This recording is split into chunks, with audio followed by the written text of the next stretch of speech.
It is the autumn of 1924. A man steps off an ocean liner from New York. He is exhausted, his face gaunt from 5 years of travel, paranoia, and stress. For the past months, his expenses in America have been paid by Henry Ford, because the investigator walking down that gangway is the only man alive who has sifted through the ashes of the Romanov murder. His name is Nikolai Sokolov. Since 1919, he has been hunting ghosts. He is the criminal investigator who examined the blood-soaked cellar of the Ipatiev House in Yekaterinburg. He sifted through the dirt of the Four Brothers mine where the Bolsheviks had tried to cover their tracks. What he found were not bodies, but crushed, charred bone fragments mixed with earth, scorched pieces of clothing, and melted jewels. Sokolov was certain these fragments proved the total destruction of the Russian imperial family. He had carried that evidence across a shattered Europe, and this year, at last, he has published all of it in Paris. He wants it to reach one person above all others, the mother of Tsar Nicholas II, the Dowager Empress Maria Feodorovna, living in exile at Villa Hvidøre, a white seaside villa on the Danish coast. She will not receive him. The historical fact is absolute. The Dowager Empress refused to see Sokolov. She refused to read his findings. She would not acknowledge that the evidence existed. Sokolov would die in France that November of a sudden heart attack, taking his exhaustion to the grave. But the Dowager Empress's refusal was not just the tragic denial of a grieving mother protecting her sanity. In the world of royal succession, her refusal had consequences far beyond one closed door. By refusing to admit that the Tsar was dead, she left the question of who led the dynasty hanging in the air, and into that vacuum stepped ambition. She chose a comfortable illusion over a devastating reality, and in doing so, she watched the survivors of her family, those who had narrowly escaped the Bolshevik firing squads, slide into a bitter, ruthless, decade-long civil war for a throne that no longer existed. This is the story of the Romanovs who lived. To understand why the dynasty fractured so violently in exile, we have to rewind 5 years from that closed door in Denmark to the exact moment they lost everything. April 1919. The waters of the Black Sea are cold and churning. The Bolshevik Red Army is closing in on the Crimean Peninsula, where a large group of surviving Romanovs had taken refuge. For months, they had lived under creeping house arrest, moving from one requisitioned estate to another, waiting every night for either a rescue fleet or a firing squad. Deliverance came in the form of the HMS Marlborough, a massive British battleship sent into the Black Sea at the urging of Queen Alexandra, the Dowager Empress's own sister, and on the orders of King George V.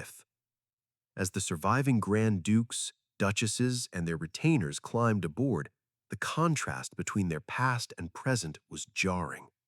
These were people whose titles had commanded armies, people who had spent their lives insulated from ordinary hardship.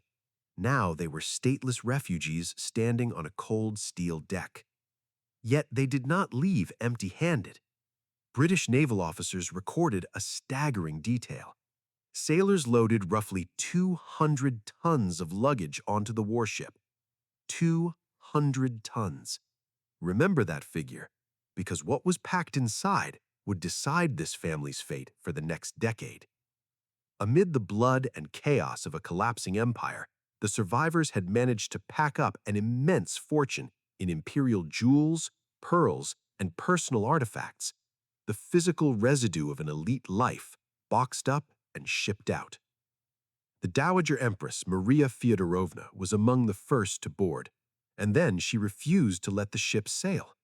True to the iron hierarchy of the court, the battleship waited 4 days off Yalta until the British agreed to take every last one of her friends, retainers, and loyal followers. Only then did the Marlborough weigh anchor. As the shore receded, Russian officers on a nearby transport stood to attention and sang "God Save the Tsar" across the water. the last time the imperial anthem would ever be sung for her within sight of Russia. Behind them, 3 centuries of Romanov rule vanished into the fog. The country they knew was dead. But as the Marlborough steamed west, the reality of their new existence had not truly set in. Most of the passengers assumed their exile would be temporary.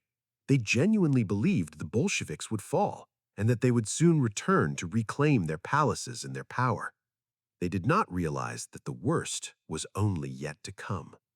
Stripped of their empire, their unlimited wealth, and their murdered Tsar, the survivors were about to turn on each other.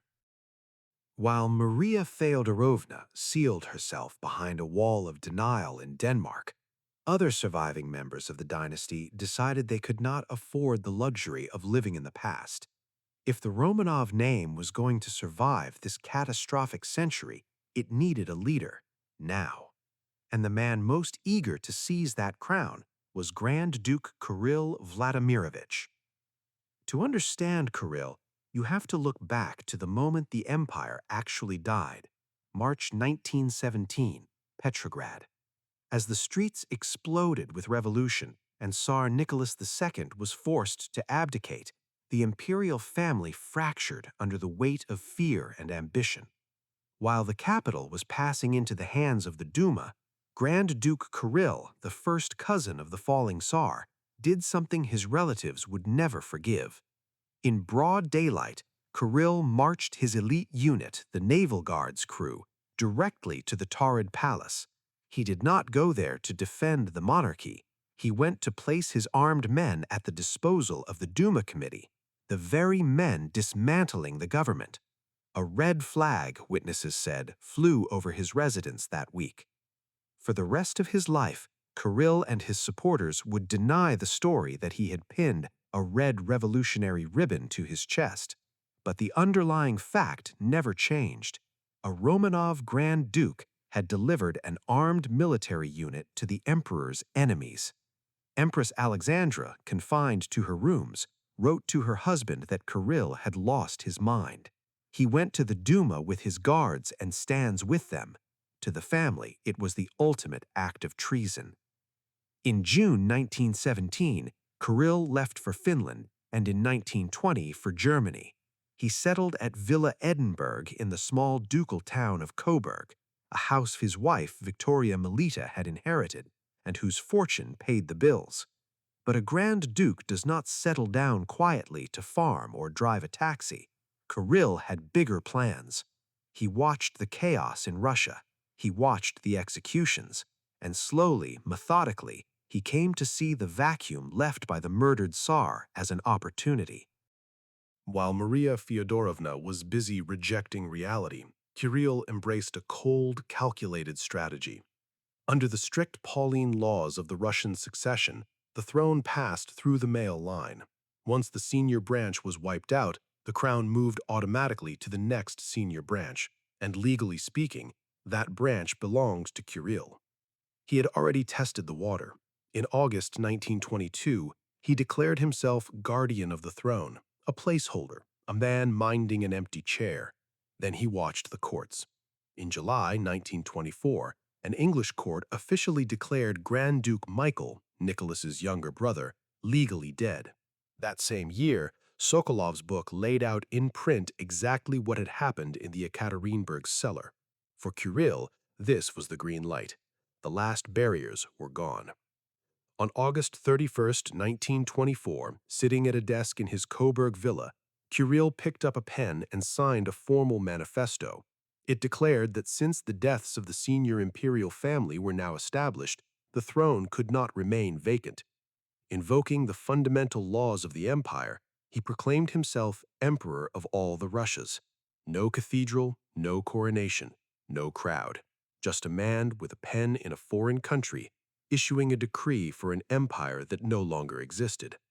But it was enough to ignite an all-out civil war within the Romanov diaspora, because on the other side of the continent stood another powerful relative who believed Kirill was the last man on earth fit to wear a crown. If Kirill Vladimirovich commanded the dusty law books and the bureaucratic mirage of an empire, His great rival commanded something far more dangerous, the loyalty of men with guns. While Kirill was drafting his manifesto in a quiet German town, a very different kind of exiled court was gathering at Choigny, outside Paris. This court was not filled with lawyers or diplomats. It was filled with grizzled veterans, cavalry officers, and the surviving generals of the defeated White Army. And at the center of this guarded military camp stood a towering, hawk-faced man of 6'6", Grand Duke Nikolai Nikolaevich, known to the troops with affection and with fear as Nikolasha. Nikolai was the former supreme commander of the Imperial Russian Army, a man of iron discipline who had led millions of soldiers through the brutal campaigns of the First World War. To the military diaspora, to General Wrangel and the white veterans who had bled fighting the Bolsheviks, he was the only Romanov who still commanded genuine respect. When news of Kirill's manifesto reached Paris, Nikolai did not see a brilliant legal maneuver. He saw an obscene joke. To the old general, Kirill was still the man of March 1917, who had marched the Naval Guards to the revolutionaries while the Tsar was being deposed. Nikolai despised him. To declare oneself emperor of a country ruled by a communist dictatorship was, in his eyes, an act of pure delusion. His own position was uncompromising. No Romanov had the right to impose a Tsar from a comfortable European armchair. The only mission was to fund an armed crusade to liberate Russia. Once the Bolsheviks were gone, a national assembly of the Russian people would choose the next monarch. But Nikolai did not merely ignore Kirill. He worked to destroy his claim and found a powerful ally in the Dowager Empress. From her villa in Denmark, still clinging to the belief that her sons were alive, Maria Feodorovna saw Kirill's self-promotion as an attack on her family.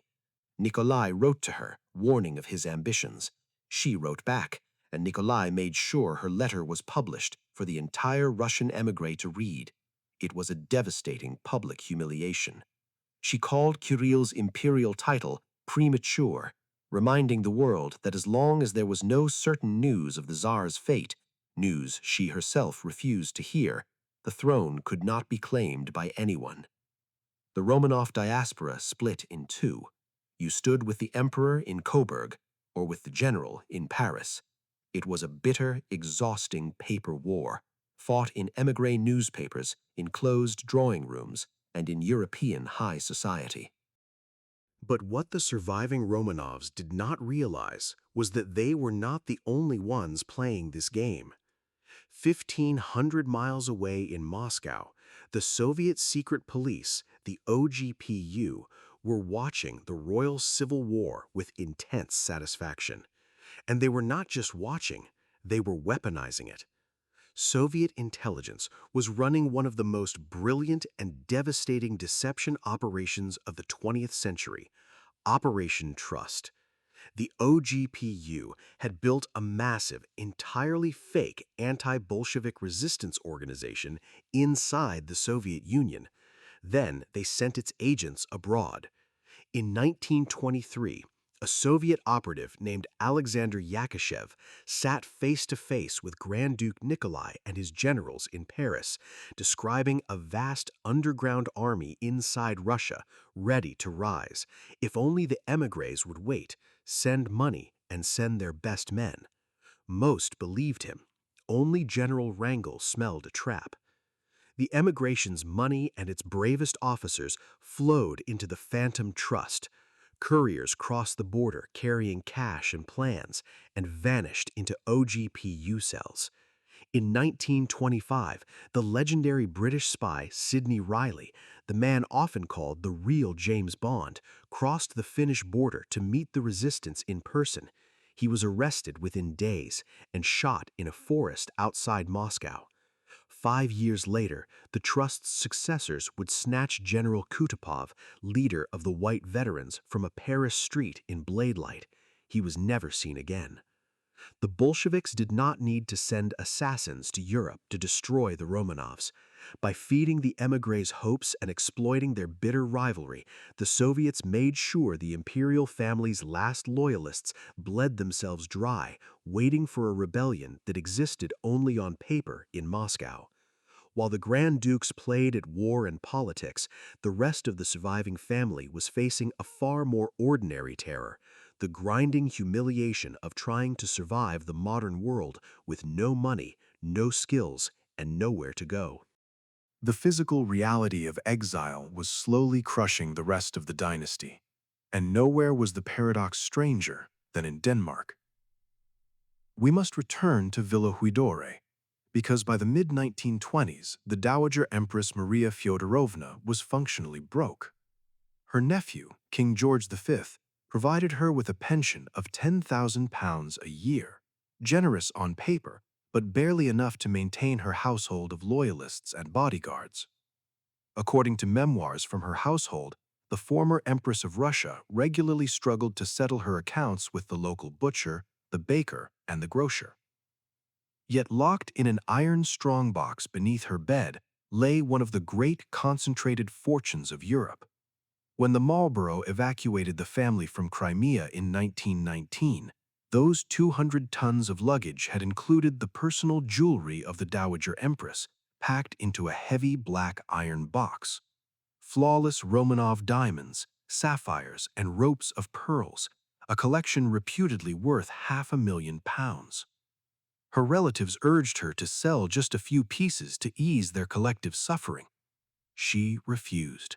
She would not part with a single stone. And her reasoning, as those close to her understood it, was heartbreakingly consistent. This jewelry was the inheritance of her sons. You do not liquidate an estate when the owners are coming back. And so she lived in near poverty, guarding a king's ransom for a dead man. For the other surviving Romanovs scattered across Europe, there was no iron box under the bed. There was only the brutal, grinding humiliation of the modern civilian world. These were men and women raised inside a gilded bubble. Their education consisted of cavalry tactics, ballroom etiquette, and foreign languages. None of it translated into the economic reality of 1920s Paris. Grand dukes and princes of the blood, men who had commanded army corps and sailed imperial yachts, suddenly found themselves staring at empty bank accounts. They took whatever work they could. The most famous symbol of the Russian emigration became the aristocratic taxi driver, and it was no myth. On the rainy streets of Paris, it was entirely possible to hail a Renault cab and discover that your driver was a former Russian prince, a man who spoke flawless French but had dirt under his fingernails and holes in his shoes. The psychological toll of this fall was devastating. They gathered in cheap cafes, drank heavily, endlessly relived the past, and waited for a miracle that would never come. Some tried to monetize their royal mystique.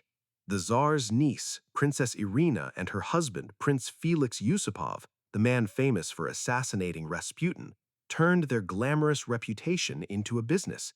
In 1924, they opened a high-end fashion house in Paris called IRFE. For a brief, shining moment, it was a sensation. Russian countesses worked as seamstresses, and real princesses modeled the dresses. But the Yusupovs had no business sense. They ran the company like an imperial court, bleeding money, until the Great Depression wiped them out completely. And then there was one Romanov who watched the madness of the emigration, the phantom emperors, the fake spies, the desperate clinging to a dead past, and chose a different path. Grand Duchess Olga Alexandrovna, the youngest sister of Tsar Nicholas II, spent the 1920s under her mother's roof at Hvidøre, watching the denial from the inside. Years later, she admitted that deep in her heart, her mother had known the truth. With her share from the eventual sale of the jewels, Olga bought a working farm outside Copenhagen. The daughter of Alexander III, born in the Peterhof Palace, traded silk and diamonds for overalls and mud. She spent 18 years doing hard physical labor, milking cows, raising chickens, and painting quiet, beautiful watercolors to make ends meet. And in 1948, terrified that Stalin would demand her extradition, she crossed the Atlantic to a rural farm in Canada. She died in 1960 in a small apartment above a beauty salon in Toronto. Olga chose obscurity over illusion. While her relatives in Europe were dying for a throne made of paper, she found her salvation in the dirt. But back in Denmark, time was running out for the matriarch of the family, and the illusion she had so fiercely protected was about to shatter. By the autumn of 1928, the air at Villa Hvidøre had grown heavy and still. The Dowager Empress Maria Feodorovna, the iron matriarch who had single-handedly held the fractured Romanov family in suspended animation, was dying. She passed away on October 13, at the age of 80. There was no dramatic deathbed confession. She never admitted that her sons were dead. She carried her absolute, unyielding denial into the grave, buried among the Danish kings in Roskilde, far from her husband in St. Petersburg. She would not lie beside him again until 2006, when Russia finally brought her home. And the moment her heart stopped, the grand illusion she had built began to crumble. The heavy black iron strongbox under her bed was sealed and shipped to Windsor Castle, where it was opened the following spring in the presence of King George V. Some lovely things, he noted. The Romanov diamonds, the imperial pearls, the sapphires, the inheritance she had guarded for a czar who was never coming back, were brought into the light at last. Through 1929, they were sold in London. Queen Mary herself bought several of the finest pieces. It was the final, physical liquidation of the Russian Empire. The treasure was gone, and with it, the last tether to their imperial past. Without Maria Feodorovna's immense authority, the bitter civil war between the surviving Romanovs lost its anchor and slowly bled to death. The military faction lost its leader first. In January 1929, just months after the Dowager Empress, Grand Duke Nikolai Nikolaevich died in the south of France. With him died the dream of a united White Army marching on Moscow. Kirill Vladimirovich, the man who had crowned himself emperor at a writing desk in Coburg, outlived both of his rivals. But his phantom reign brought him nothing but isolation. No foreign government recognized his claim. The Russian emigration remained hopelessly divided. He died in a hospital outside Paris on October 38, on his 62nd birthday. Those close to him traced his ruined legs back to the day 34 years earlier, when his warship was blown out of the water off Port Arthur. He had spent 2 decades demanding absolute loyalty from a family he had abandoned in 1917, and he died an emperor of nothing but paper. The Romanovs, who stepped off the Marlborough in 1919, had been granted a miracle. They had escaped the bloodiest revolution of the 20th century. But their survival became its own kind of tragedy. Instead of uniting facing an apocalyptic loss, they let pride, jealousy, and their refusal to accept reality tear them apart. They fought over a crown already covered in dirt and blood. They built phantom armies, proclaimed paper empires, and destroyed their own ranks through paranoia and betrayal. The Bolsheviks fired the bullets in the cellar of the Ipatiev House, but it was the survivors themselves, in the cafes of Paris, the villas of Germany, and the farmhouses of Denmark and Canada, who truly ended the dynasty. They survived the revolution, but they could not survive themselves.